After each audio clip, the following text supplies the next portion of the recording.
Next आपका rest your goal, यानी अपने लक्ष्य को पुनर्निर्धारित करना चाहिए। First of all check whether your goal is realistic and achievable. If you are unable to achieve it then reset your goal which you can really achieve. In fact, there is no use to lay stress over some things that you are unable to achieve. सबसे पहले हमें यह देख लेना चाहिए कि जो आपका लक्ष्य है वो यथार्थवादी है तथा क्या आप उसे प्राप्त कर सकते हैं या यह संभव है। और यदि आप उसे पाने में असमर्थ हैं या आप उसे प्राप्त नहीं कर सकते तो अपने लक्ष्य को इस प्रकार दोबारा से निर्धारित करें कि आप उसे अचीव कर सके, प्राप्त कर सके, अपने लक्ष्यों में सक्सेस हो सकें।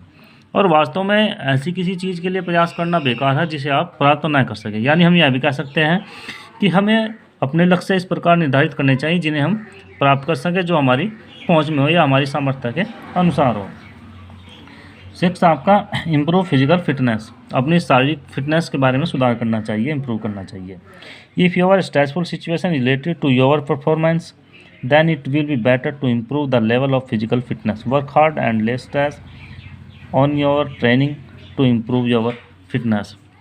यदि आपकी तनावपूर्ण परिस्थिति का संबंध आपके प्रदर्शन से या परफॉर्मेंस से जुड़ा है तो आपके लिए जो आपकी फिजिकल फिटनेस है उसमें सुधार करना सही होगा, बेहतर होगा। और इसके लिए आपको हार्ड वर्क करना चाहिए, अपने प्रशिक्षण पर ज़्यादा जोर देना चाहिए और अपनी फिटनेस में सुधार करना चाहिए। सेवेंथ आपका एंटिसिपेट द प्रॉब्लम, यानी समस्या का पूर्वानुमान लगाना चाहिए। If you anticipate the problem will is time you can reduce its stress up to some extent. As a matter of fact after anticipating the problem you can prepare yourself to cope up with the problem well in time.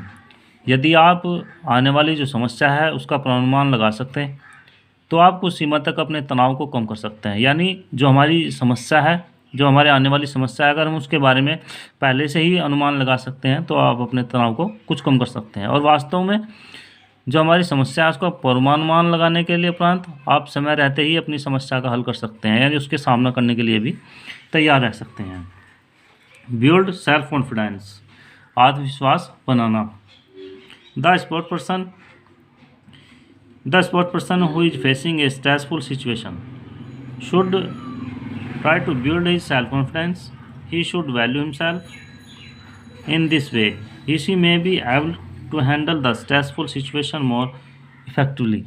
जो players किसी तनावपूर्ण स्थिति का सामना कर रहे होते हैं और उसे अपना आत्मविश्वास विकसित करना चाहिए, यानी किसी भी तनावपूर्ण स्थिति में प्लेयर्स को अपना कॉन्फिडेंस को विकसित करना चाहिए, बढ़ाना चाहिए और उसे अपना सम्मान करना चाहिए।